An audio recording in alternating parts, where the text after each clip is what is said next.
We're here to bring a new type of news show. New insights, new styles, and new topics every day. We are News Generation. Bringing news just for you. It's Tuesday, November 4th here in Seoul. I'm Lee Soo-jin, and this is News Generation. Joining us today is Ki. Hello, morning. Good morning. Also, Grace is with us. Great to be here. Great to have you. And both are here to speak on behalf of people in their 20s and 30s. So we've entered the second day of the work week. Hopefully everyone's settled in by now. You know, one thing that can really shake up the usual office routine, for better or worse, depending on your personality and your position at the company, are those workplace events like sports days or team building retreats. So Ki, have you ever taken part in something like this before? For sure. I didn't used to have it too before Oh, I see. COVID. Mm-hmm. But then I've done sports day. Common things we do most of the time is tug of war or classic. or a piggyback battle where 2 or 3 guys form a firm bottom like a horse with their arms, and one person rides on them, on the arms, wearing headbands. And also, so you guys fight each other to get the headbands, and then the teams with more headbands wins. And of course, the relay running is fierce. And I've also emceed those sports day or company gatherings where you play games. When you actually get involved, they show very competitive spirits. And normally the company prepares lots of giveaway prizes, so many of them are happy as long as it counts as a work day, meaning when it's considered a paid day. But I'm an old timer, so I like team building activities and occasional company, that's very important, frequency. And to me, it does help. But then again, team building activities is like a double-edged sword now. So intention may have been a team building, but it could end up being a team racking. You're dropping some really good lines there, like work day, paid day. Paid day. Yeah. Team building can be team racking. And occasional. Occasional is another word. What are your thoughts on this? Yeah, I've definitely taken part in company outings, like lunches and dinners, of course. We also had like CSR activities where we would go to a nearby park together and then pick up trash. I've also taken tennis lessons through my company, but I never got good enough to participate in the tournaments. And yeah, like he mentioned, ever since COVID-19 hit, I think that we've seen less of these company like sports days happen, and at least companies have been more reluctant to hold these types of days or team building retreats even, or at least bring them back to the frequency that we've seen before the pandemic. Still, I do think that these types of activities can offer good opportunities for employees to grow their loyalty to the company and build meaningful relationships, which would all help build more rapport overall. So the idea of doing activities with your colleagues at work can be received in several different ways. For some who may not have much experience with it can be interesting, and it's a chance to see coworkers in a completely different setting. But for others, it's not always so appealing. So to learn more about what we're going to discuss today, let's take a look at the screen.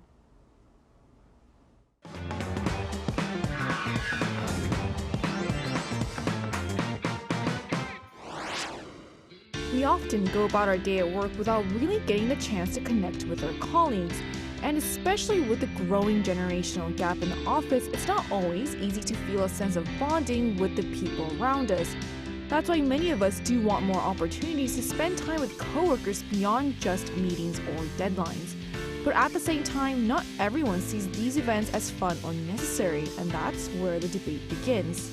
Today on News Generation, we take a closer look at the debate online over company events, what kind of corporate events the younger generation actually wants, and our own thoughts on these team-building activities. So as we just saw in the video, company events like sports days or team building activities can spark very different reactions among employees. Some people love them as a chance to bond and have fun outside the usual office routine, while others find them awkward or even unnecessary.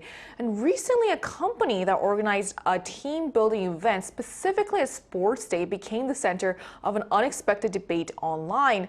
So Ki, can you tell us what's fueling all this conversation and why it's captured so much attention? Sure. Recently, a famous bakery in Daejeon, as a matter of fact, how famous it is, it's said that if the bakery closes, the whole business around Daejeon Station area gets shut down, they decided to close for a day to hold an in-house sports event. And that was a chance for everyone to step away from work, build team spirit, and recharge as a team.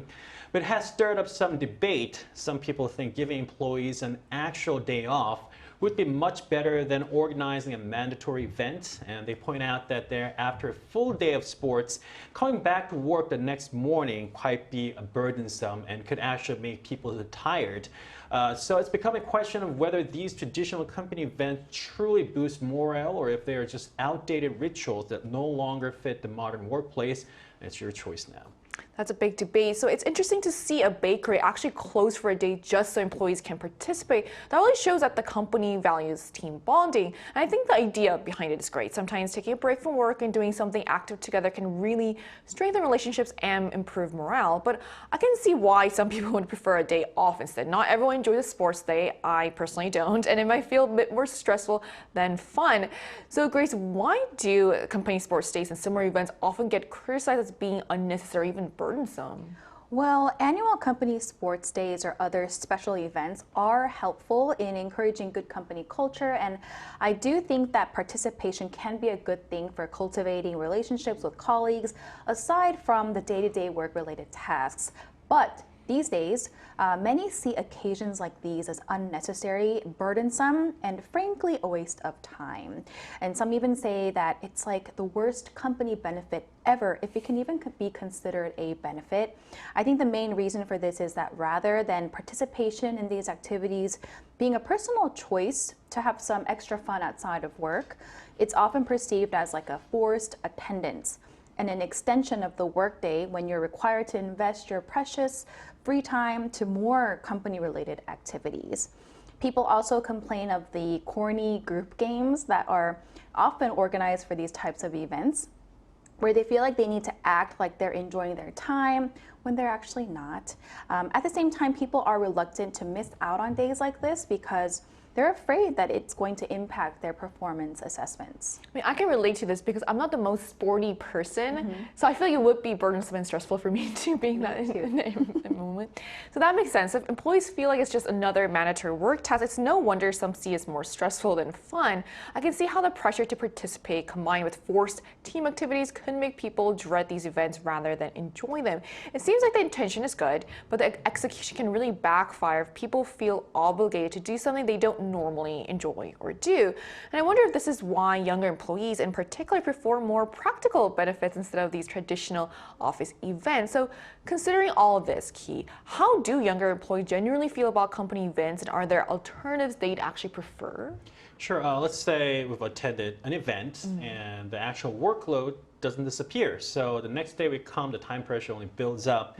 And it's not just sports days either. Year-end parties, New Year's ceremonies, company picnics, and after work gatherings are all things that many MZ generation workers tend to avoid.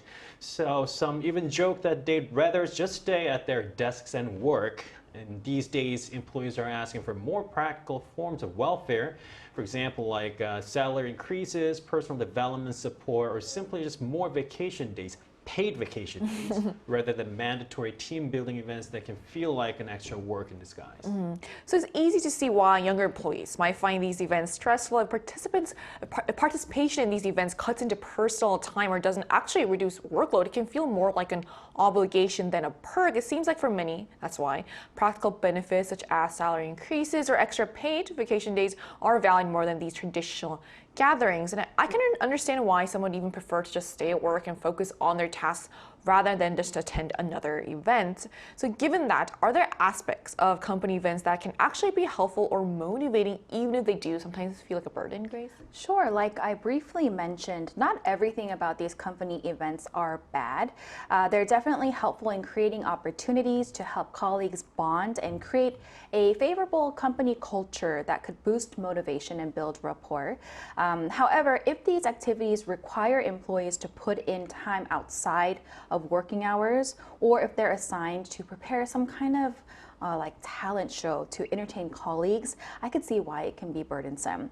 I honestly hate that culture of having to like sing a song or having to entertain a crowd, especially when it's not what I signed up for in the first place. I'm there to work, do my job, and not to really entertain. mean, that's a good point. These employees, like we only get paid to work and have a professional relationship with our colleagues and not just to do a dance or sing a song. So they can really help, but on the other hand, they can really help with motivation. So at the same time, it's clear that timing matters a lot. So when events also spill over into personal time or require extra preparation, the stress can outweigh the benefits. So it seems like the key is balance. So companies want team bonding, but employees also need their time and autonomy respected.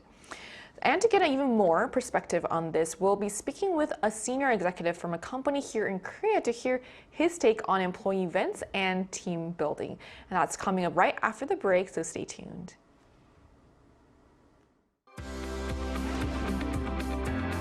NewsGen wants to hear from you. Go to YouTube and search out Channel Arirang News. Click Posts and cast your vote in the poll. Make a new type of news with us. Joining us today is Scott Lee, who's a vice president at an international company here in Seoul. So hi, Scott. Thank you so much for connecting with us today. Hi. Hi. So how do you think the older generations view company events differently from millennials and Gen Zs? I think there is a expectation from the leadership team. I would prefer to use the leadership or the established rather than the older generation. I think there is expectation that the team events build cohesion. It reinforces the shared purpose and belonging. At the end of the day, the leadership wants the regular employees to feel that this is a team thing rather than a group. The team meaning that we're interdependent on each other's performance, and therefore how everyone performs is critical. So the expectation is that we want people to work as a team and build that team spirit, which may not be easy to attain through a daily routine. And therefore, these events are meaningful. Well, so despite some of the drawbacks we've discussed earlier in the show, why do you think the company events are still important? Is just the team spirit thing, or is there anything else? Well, so I do understand that there are drawbacks, and I think there are drawbacks in pretty much everything we do as a human being. I think the importance is that, especially in this day and age where we're so caught up in the digital working space, so-called the hybrid workplace, to have that interaction with your colleagues and build that sort of connection, it will enable people to work together as a team. And that's what I really like to focus on as a leader, that connection, that bonding that you may not be able to attain through a digital space or Zoom meetings is what is driving the company to continue to go for that sort of team events. So Scott, then what do you think are the best ways to make company events fun and enjoyable for everyone? Yeah, so based on my experience, the critical thing is most people do understand the needs of these events. The focus should be that the leadership or the established should not be the main character. It's the regular employees that needs to drive these events and make it on their own, and therefore it makes it more engaging. The last thing the company wants is to invest all that money, as you mentioned. There was an example about the bakery, and have the employees just become a passive attendee. So therefore, the focus should always be how do we get the most out of the employees' participation through these events. All right. Thank you so much for sharing your insight with us today. Thank you. Thank you. So we just heard from someone in a senior leadership role at a company here in Korea about what really goes on behind the scenes of company events, why some employees enjoy them, and why others might find them burdensome. At the end of the day, most of these corporate events are organized with good intentions. So the question is, how can companies make team building activities engaging and enjoyable for everyone? Well, like you said, intention was good, right? But these days, companies are finding more success with a mix of optional and mandatory participation, like Scott says, hybrid. Take the company sports day, for example. Instead of making everyone run races or do tug of war, employees all attend but get to choose activities that fit their own interests. Some might join esports matches or play board games, while others prefer drawing or even a relaxing massage. So it's a more flexible approach that respects individual preferences while still keeping that sense of togetherness as a team. So I like this approach, giving employees a choice, lets everyone participate in a way that suits them instead of forcing the same activity on everyone. It seems much more thoughtful and inclusive and probably helps people actually enjoy the event rather than just endure it. This also shows that companies are listening to employees' preferences and trying to make team building less stressful and more meaningful. So speaking of giving employees more choice, Grace, how does this apply to other workplace gatherings like company dinners or after work socials? In terms of company dinners, I really appreciate it when drinking is not a requirement and when the relationships are more friendly than hierarchical. It's also a plus when it ends right after dinner rather than extending for another round elsewhere. And this is especially because these days work-life balance is considered to be a very important factor when choosing a company to work for. I also prefer lunch outings rather than dinner outings since during lunch time is limited. And honestly, if it does go longer, it's technically part of my working hours. I think this makes much more sense unless I'm the one that actually really wants to invest my time to spend time with my colleagues. I can also relate as someone who doesn't drink about the drinking part, the drinking aspect of these dinners. So, and that definitely sounds like a reflection of the time. So younger workers really value boundaries between work and personal life. It's not that we dislike socializing, but we prefer it when it happens in a more relaxed, respectful way. I think this says a lot about what modern employees consider meaningful connection. So quality time over forced participation. So to find out what others think about this shift, we asked on the Arirang News YouTube channel what would actually make you enjoy a company event. So here's what the results showed. So more than half, 55% said real rewards like cash bonuses or extra time off. About 27% said they'd enjoy more if there were no pressure to attend, while 13% said they'd like fun formats that match their personal tastes. The remaining 5% chose other reasons. So the results that we just saw show a clear shift in priorities. It's not that people don't want to connect, but they want flexibility and genuine incentive, not just mandatory fun. It's interesting that most people value tangible rewards the most. It really shows that employees see their time as valuable and want recognition that goes beyond just team spirits. So that brings us to a bigger question. So what do you think, Grace, actually makes company events successful and enjoyable for the employees? Well, I do believe that a well-planned company event is actually a powerful tool for changing and enhancing the culture of an organization.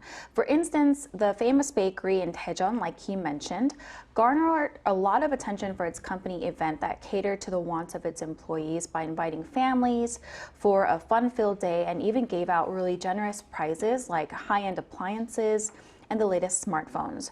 And it is understandable why this event got a relatively high satisfaction rate from its employees because it proved to be an even better day than a typical work day and encouraged people to look forward to it each year.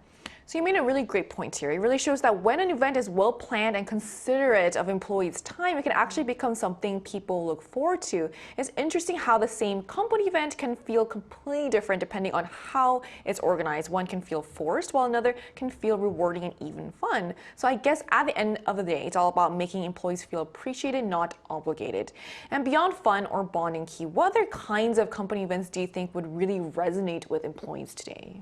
So we're all busy, right? Everybody's busy, they're busy with their work. So burnout, or what they call burnout syndrome, has become such a serious social issue that companies really need to rethink how they design these sort of events. So focusing on healing and recharging might be a much better direction and option than simply pushing for the team spirit.